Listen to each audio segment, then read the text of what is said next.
नमस्कार, मैं अमित मणि तिवारी स्वागत करता हूं आपके अपने YouTube channel the Amit sir classes पर।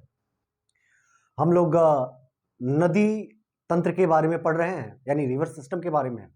और जिस रिवर सिस्टम में हम लोग हिमालयन रिवर सिस्टम को क्या किया है, कंप्लीट कर लिया है। अब हम बात करेंगे पेनिनसुलर रिवर के बारे में, यानी प्रायद्वीपीय नदियों के बारे में हम क्या करेंगे, बात करेंगे।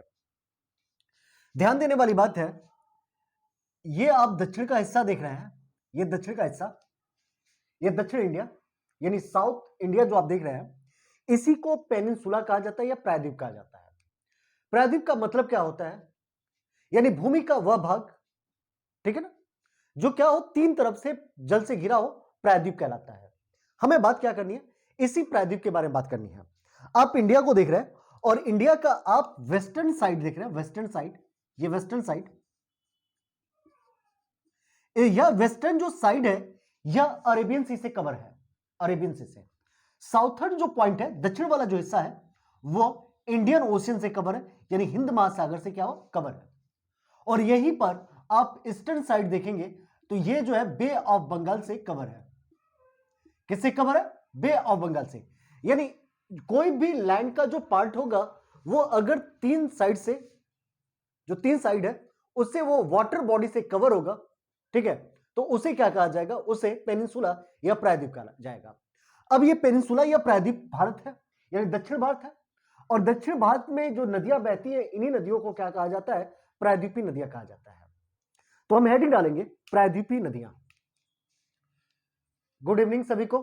थोड़ी सी क्लास ये हो गई है, थोड़ी सी प्रॉब्लम है, इसीलिए क्लास रेगुलर नहीं हो पा रही है, लेकिन प्रॉपर क्लास आपकी चलेगी, ठीक है ना। द अमित सर क्लासेस के यूट्यूब चैनल पर आपकी प्रॉपर ये क्लास चलेगी और 9 बजे शाम को ये क्लास आपकी रहेगी। तो आप सभी 9 बजे क्या करेंगे, जुड़ जाएंगे। गुड इवनिंग सभी को। चलिए, हम गुड इवनिंग नहीं करेंगे, हम आपको पढ़ाएंगे और आप पढ़ेंगे, ठीक है। लंबी क्लास नहीं है, ज्यादा लंबी क्लास नहीं लिया जाएगा, छोटी छोटी टुकड़ों में जब क्लास लिया जाएगा तो क्लास कंप्लीट हो जाएगा। आइए हम बात करते हैं किसके बारे में। हम अब हेडिंग डालेंगे प्रायद्वीपीय नदियां, प्रायद्वीपीय नदियां, पेनिनसुलर रिवर, पेनिनसुलर रिवर। आप हेडिंग डालेंगे पेनिनसुलर रिवर, यानी प्रायद्वीपीय नदियां, आप हेडिंग डालेंगे। इसी प्रायद्वीपीय नदियां को हम कहा जाता है दक्षिण भारत की नदियां। तो आप लिखेंगे इन्हें दक्षिण भारत की नदियां भी कहा जाता है, इन्हें दक्षिण भारत की नदियां भी कहा जाता है। Also called south Indian river, यानी हम इसे क्या कह सकते हैं, south Indian river, south Indian river, इसे दक्षिण भारत की नदियां भी कहा जाता है। अब चलिए कुछ विशेषताओं के बारे में चर्चा करते हैं। जहां पर हम हिमालय नदियों को देख रहे थे, जो हिमालय नदियां थी जैसे सिंधु, गंगा, ब्रह्मपुत्र, ये सारी नदियां जो है ना, ये पेरेनियल रिवर है। पेरेनियल रिवर का मतलब है सदाबहार नदियां हैं, क्योंकि इनको पानी जो है हमेशा ग्लेशियर से मिलता रहता है, बारिश से भी मिलता रहता है। बारिश की वजह से इनके पानी का जो जल स्तर है वो घटता बढ़ता रहता है। लेकिन वहीं पर अगर हम बात करें प्रायद्वीपीय नदियों के बारे में, तो जो प्रायद्वीपीय नदियां हैं वो सीजनल नदियां होती हैं, मानसून मौसमी नदियां होती हैं। जब बारिश होगा इनमें पानी आएगा, बारिश नहीं होगा पानी नहीं आएगा, ठीक है ना। तो हम लिखेंगे प्रायद्वीपीय नदियों के बारे में, यह मानसूनी नदियां होती हैं। मानसूनी यानी सीजनल, यस, मानसूनी नदियां होती हैं। क्या होती है? मानसूनी नदियां होती हैं, यानी ये सीजनल रिवर होती हैं। कैसी होती है? सीजनल रिवर होती हैं। वहीं पर अगर हिमालय रिवर के बारे में बात करें तो हिमालय रिवर जो थी वो यंग रिवर थी, ठीक है ना।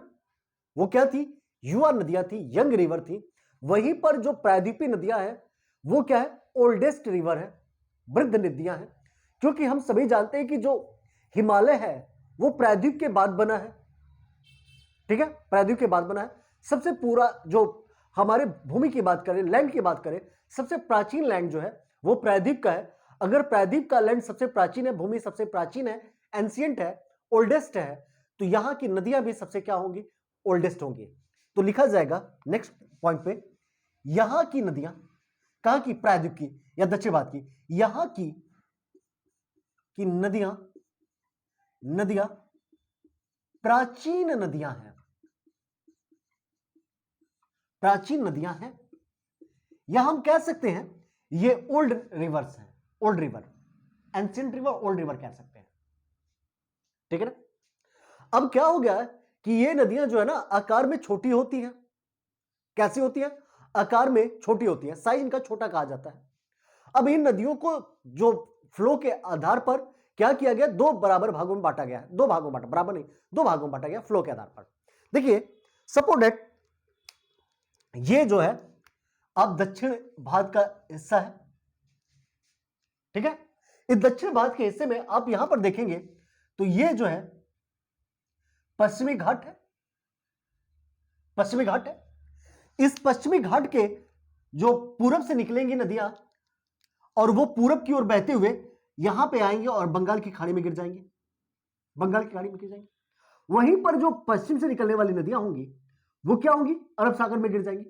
यानी अगर लेंथ देखा जाए तो जो पूरब की तरफ बहने वाली नदियां हैं, ठीक है, वो नदियां क्या है, लेंथ में लंबी है। जो पश्चिम की ओर बहने वाली नदियां हैं वो लेंथ में क्या है, लंबाई में क्या है, छोटी है। यानी हम इनको क्या किया गया, दो भागों में बांट दिया गया, एक ईस्ट फ्लोइंग रिवर, एक वेस्ट फ्लोइंग रिवर। ठीक है ना, east flowing and west flowing river. तो इन्हें क्या किया गया, इन्हें दो बराबर भागों में बांटा गया, दो भाग बराबर भागों में बोल रहा हूं, दो भागों में बांटा गया है। ठीक है ना, इन नदियों को दो भागों में बांटा गया। एक को कहा जाता है east flowing river, east flowing river, यानी पूर्व की ओर बहने वाली नदियां। अब हेडिंग डालेंगे पूर्व की ओर बहने वाली नदियां, और दूसरी तरफ एक हेडिंग डालेंगे west flowing, west flowing, flowing river, यानी पश्चिम की ओर बहने वाली नदियां। ठीक है ना। अब यहां पे ईस्ट फ्लोइंग नदी में हम देखेंगे तो पहली नदी हम देखेंगे महानदी, महानदी। इसी में हम देखेंगे गोदावरी, गोदावरी नदी जो दक्षिण भारत की सबसे लंबी नदी है। यहीं पे हम देखेंगे कृष्णा नदी, कृष्णा नदी। कृष्णा नदी के बाद हम देखेंगे पेन्नार नदी, पेन्नार नदी चौथे नंबर पे, पेन्नार। कौन सी नदी, पेन्नार नदी। उसके बाद हम देखेंगे कावेरी नदी, उसके बाद हम देखेंगे वैगई नदी, और फिर हम देखेंगे ताम्रपर्णी नदी, ताम्रपर्णी नदी। ठीक है ना। इतनी बातें हम क्या देख रहे हैं, ये देख रहे हैं ईस्ट फ्लोइंग रिवर के बारे में। अब देखेंगे यहां पर वेस्ट फ्लोइंग में नर्मदा, नर्मदा, तापी, माही, साबरमती, साबरमती, तापी, माही, साबरमती, लूनी, शरावती, पेरियार, लूनी, शरावती, और फिर हम क्या पढ़ेंगे, पेरियार नदी के बारे में। ये हमें क्या पढ़ना है, ये हमें पढ़ना है east flowing river and west flowing river. आप नोट कर लीजिएगा, इसको आप नोट कर ले। किसके बारे में चर्चा कर रहे हैं, east flowing river and west flowing river के बारे में चर्चा कर रहे हैं। Clear, east flowing and west flowing river. चलिए अब इनको हम हटाते हैं और नेक्स्ट आगे बात करते हैं। ठीक है, अब एक हेडिंग डालेंगे छोटा नागपुर से निकलने वाली नदियां। ठीक है ना, कौन सी हेडिंग डाला जाएगा, छोटा नागपुर की पठार से, छोटा नागपुर के पठार से निकलने वाली नदियां। इन नदियों का बड़ा महत्व है, जो एग्जाम में बार बार पूछा जाता है। छोटा नागपुर से कितनी नदियां निकलती हैं? तो कहा जाता है कि छोटा नागपुर के पठार से 3 नदियां क्या होती है? ओरिजिन होती हैं। ठीक है ना? 3 rivers originated from छोटा Nagpur plateau. 3 rivers originated from छोटा नागपुर प्लेट्यू। इस रिवर की बात करें जाए तो एक रिवर आप पढ़ेंगे दामोदर नदी। दामोदर नदी, फिर आप पढ़ेंगे स्वर्ण रेखा नदी। स्वर्ण रेखा नदी, और फिर आप देखेंगे ब्राह्मणी नदी। कौन सी? ब्राह्मणी नदी। ब्राह्मणी नदी। ये नदियां क्या होती है? ये तीनों नदियां जो है छोटा नागपुर के पठार से क्या होती है? ओरिजिन होती हैं, निकलती हैं। अब यहां पे हम पहला हेडिंग डालेंगे दामोदर नदी, यानी Damodar river. Damodar river first heading डालेंगे, दामोदर रिवर। सबको क्लियर हो रहा है ना? ठीक है। अब देखिए, आप सभी जानते हैं कि ओरिजिन कहां से हो रहा है? ये छोटा नागपुर के पठार से ही ओरिजिन हो रहा है। यानी ये जो नदी है, ये ओरिजिन कहां से हो रही है, कहां से निकल रही है? तो ओरिजिन जो हो रही है, ओरिजिन ये हो रही है छोटा नागपुर प्लेट्यू। छोटा नागपुर के प्लेट्यू से क्या होती है? ओरिजिन होती है। और इसका जो माउथ है कहां मिलती है? ये किससे जाके मिलती है? माउथ की बात करें तो इसका जो माउथ है ये जाके मिलती है ये नदी, और ये नदी जो है हुगली की सहायक नदी है, यानी ट्रिब्यूटरी ऑफ हुगली रिवर। यानी ये किसकी सहायक है? ये हुगली रिवर की क्या है? ये सहायक रिवर है। ठीक है ना? हुगली नदी की क्या है? ये सहायक नदी है। ठीक है। इसकी जो लेंथ है, अगर लेंथ की बात करें, लेंथ की 592 किलोमीटर, यानी 592 किलोमीटर क्या है? इसकी लेंथ है।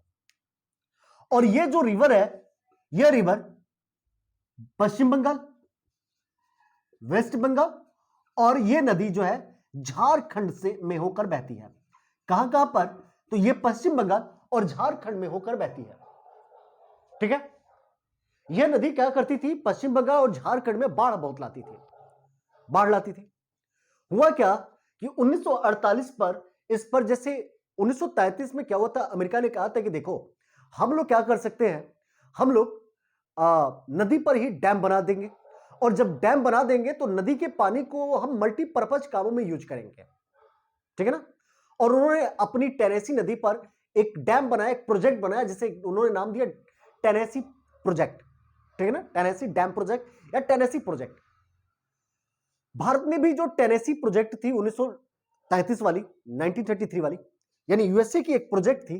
कौन सी? Tennessee project. Tennessee project. और ये यूएसए की जो प्रोजेक्ट थी 1933 की प्रोजेक्ट थी। और कहां की? यूएसए की। यूएसए ने हम सभी को सिखाया कि देखो हम जो है नदी के पानी का भी यूटिलाइज क्या कर सकते हैं? इलेक्ट्रिसिटी प्रोड्यूस करने में कर सकते हैं, इसको इरिगेशन में कर सकते हैं, सिंचाई में कर सकते हैं, इसको वाटर ड्रिंकिंग में कर सकते हैं, पीने के लिए कर सकते हैं। यानी हम जो है रिवर के पानी को हम मल्टीपर्पज कामों पर उपयोग कर सकते हैं, यूज कर सकते हैं। भारत ने कहा बात सही है भाई, कर तो सकते हैं। भारत ने भी क्या किया, उन्होंने सबसे पहले भारत ने 1948 में टेनेसी के ही मॉडल पर एक डीवीसी कारपोरेशन की स्थापना की, और इस दामोदर नदी पर उन्होंने क्या किया? डैम बनाना शुरू कर दिया। भारत ने किसकी स्थापना कर दी? 1948 में इन्होंने डीवीसी कारपोरेशन, यानी दामोदर वैली कारपोरेशन की इन्होंने क्या कर दी? स्थापना कर दी। डीवीसी का फुल फॉर्म होता है दामोदर वैली कारपोरेशन, 1948 में। और किस पे आधारित था जो डीवीसी? ये डीवीसी था यूएसए के टेनेसी मॉडल पर। ठीक है।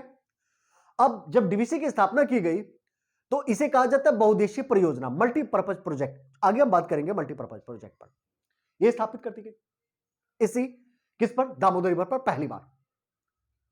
अब दामोदर रिवर को इसके पहले क्या कहा जाता था, इसके पहले पश्चिम बंगाल और झारखंड का शोक कहा जाता है, यानी sorrow of West Bengal and Jharkhand. आपके एग्जाम में बस वेस्ट बंगाल ही लिख के पूछता है। वो कहता है कि पश्चिम बंगाल का शोक किसे कहा जाता है, सोरो ऑफ वेस्ट बंगाल, तो हम कहते हैं दामोदर। कहा जाता था, अब नहीं, क्योंकि 1948 में जब इस पर क्या किया गया, डीवीसी कॉर्पोरेशन के तहत इस पर जब डैम बनाया गया, तब से यह अब बाढ़ नहीं लाती है, वहां पे तबाही नहीं मचाती है। अब नहीं मतलब कहा जाता था, अब नहीं है सोरो ऑफ बंगाल या झारखंड। लेकिन एग्जाम तो ये पूछेगा ना कि झारखंड या वह पश्चिम बंगाल का सोरो किसे कहा जाता है, सो किसे कहा जाता है। इसी दामोदर नदी को क्या कहा जाता है, इस दामोदर नदी को पश्चिम बंगाल व झारखंड का शोक कहा जाता है, शोक कहा जाता है। ठीक है ना, किसे, इसे डीवीसी को। ठीक है, इतनी बातें आप नोट कर ले, मैं साइड हो जा रहा हूं, इतनी बातें आप नोट कर ले।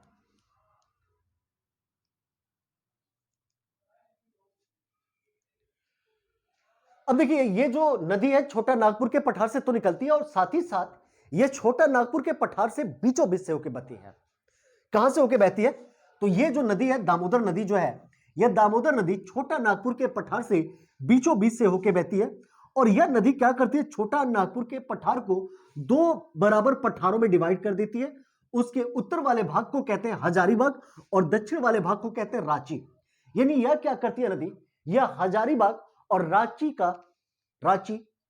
पठार को डिवाइड करने का कार्य करती है। तो मान लीजिए मैं कह रहा हूं कि ये एक है क्या, छोटा नागपुर का प्लेट्यू। इस प्लेट्यू से एक नदी निकल रही है और इस नदी का नाम है दामोदर। ये नदी है दामोदर, ठीक है, ये दामोदर नदी निकली। अब दामोदर नदी ने क्या किया, इस नॉर्थ वाले हिस्से को इसने हजारीबाग में डिवाइड कर दिया। किस में डिवाइड कर दिया, हजारीबाग में। यानी ये ऊपर वाला हजारीबाग का पठार है, प्लेट्यू ऑफ हजारीबाग का पठार, यानी प्लेट्यू ऑफ हजारीबाग। और नीचे वाले को इन्होंने इसने कर दिया रांची का पठार, यानी जो साउथ वाला हिस्सा है उसको इसने रांची के पठार में क्या किया, डिवाइड कर दिया। ठीक है, किस पठार में, रांची के पठार में इसने क्या कर दिया, डिवाइड कर दिया।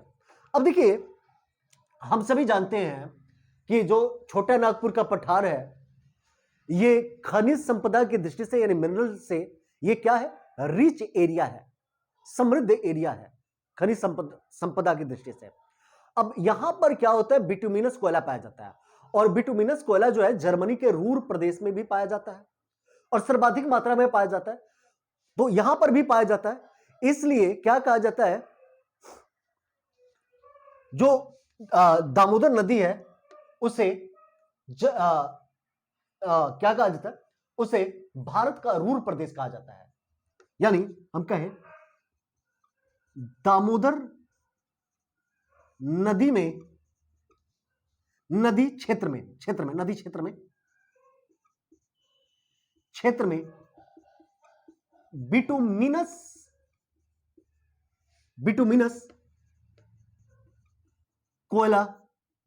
बिटुमिनस कोयला पाया जाता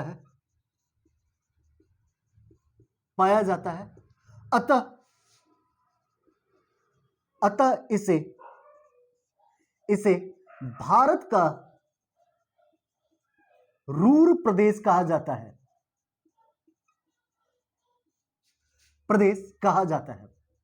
भारत का रूर प्रदेश क्या है, तो भारत का जो रूर प्रदेश है, यही दामोदर नदी का जो क्षेत्र है वही भारत का रूर प्रदेश है।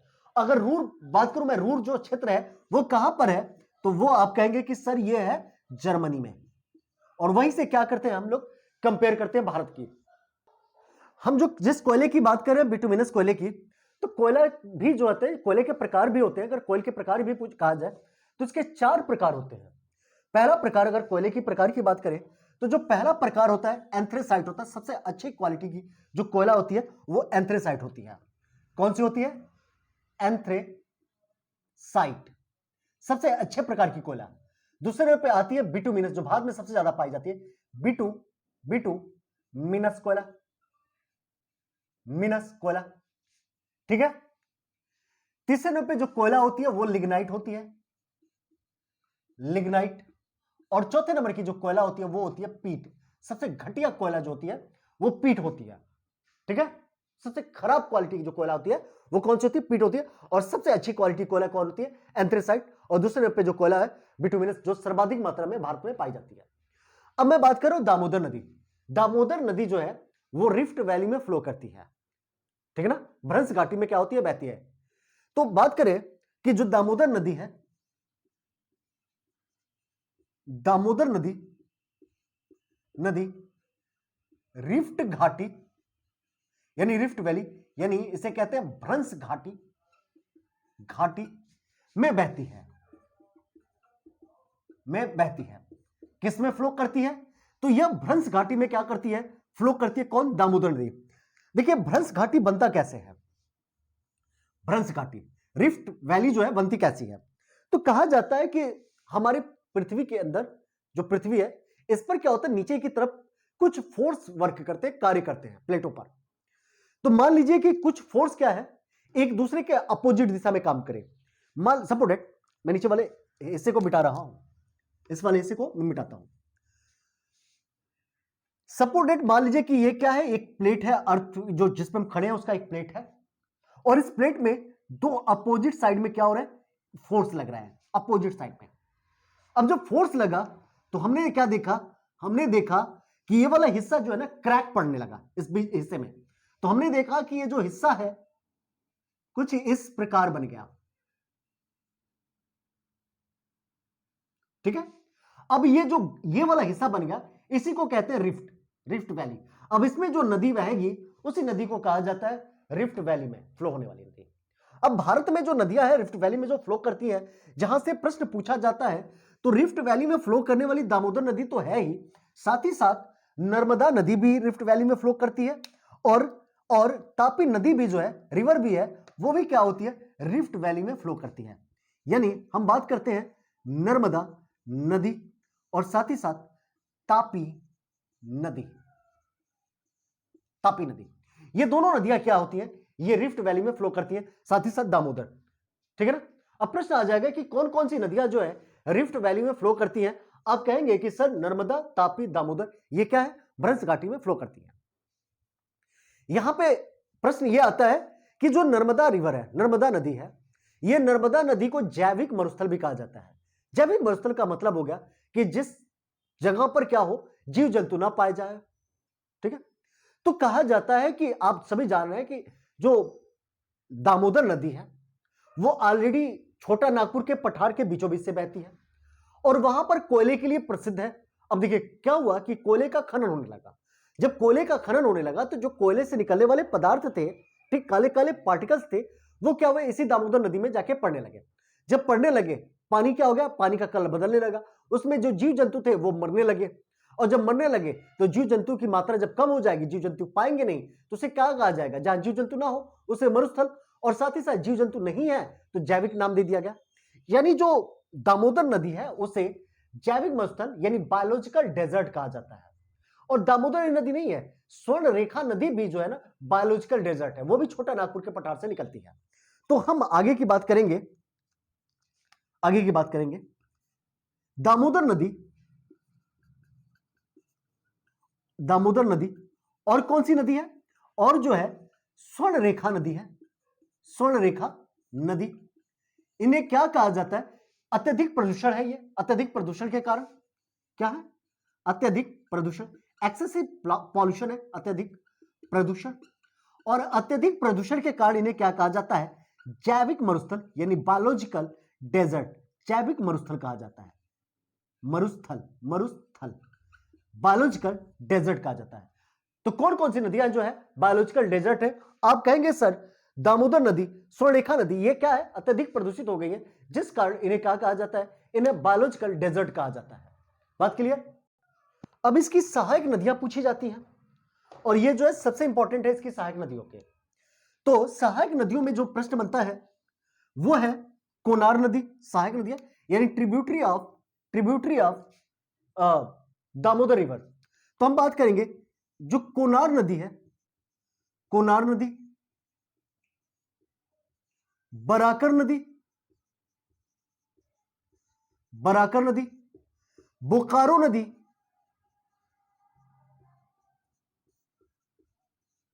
हाहारो नदी, हाहारो नदी, जमुनिया नदी,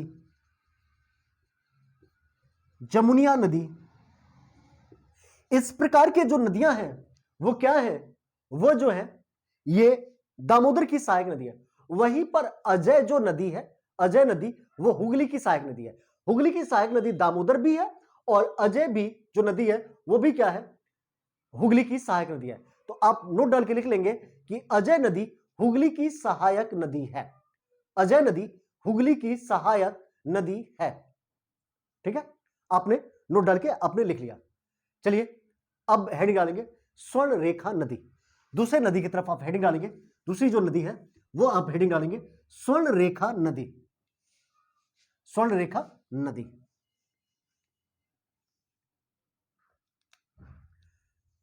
दूसरी नदी पे हम क्या नाम डालें, स्वर्ण रेखा, स्वर्ण रेखा नदी। हम सभी जानते हैं कि स्वर्ण रेखा नदी जो है वो कहां से निकल रही है, ये ओरिजिन हो रही है छोटा नागपुर के प्लेटियो से। स्वर्ण रेखा नदी जो है हम सभी कहां जानते हैं कि कहां से ओरिजिन होती है, ओरिजिन जो होती है ये होती है छोटा नागपुर, नागपुर प्लेटियो। ये छोटा नागपुर के प्लेटियो से ओरिजिन होती है और माउथ कहां बनाती है, तो ये माउथ बनाती है बे ऑफ बंगाल, यानी बंगाल की खाड़ी में क्या करती है यह नदी माउथ बनाती है। अपना मुहाना जो है बे ऑफ बंगाल, मुहाना जो है बे ऑफ बंगाल में बनाती है। कहां पे बनाती है, बे ऑफ बंगाल में। ठीक है ना। अब यह नदी जो है, यह नदी 3 राज्यों में बहती है। एक तो यह नदी ऑलरेडी झारखंड में बहती है, JHH लिखा हो झारखंड। यह नदी वेस्ट बंगाल में बहती है, WB यानी पश्चिम बंगाल में बहती है। और यह नदी ओडिशा में बहती है। कहां बहती है, ओडिशा में। 3 राज्यों में यह नदी क्या है, बहती है। जो जमशेद नगर है, ठीक है, जिसे हम टाटा नगर के नाम से जानते हैं, वो जो जमशेद नगर है वह स्वर्ण रेखा नदी के तट पर है। कहां पर है, यानी जमशेद नगर, जमशेद नगर जो झारखंड में है, जमशेद नगर यानी टाटा नगर जो है, नगर जो है झारखंड में, झारखंड में वो कहां पर है, वो इसी नदी के तट पर स्थित है, यानी बैंक ऑफ स्वर्ण रेखा नदी। स्वर्ण रेखा नदी हम बार बार पढ़ते हुए आ रहे हैं, यह प्लेशर भंडार के लिए क्या है, प्रसिद्ध है।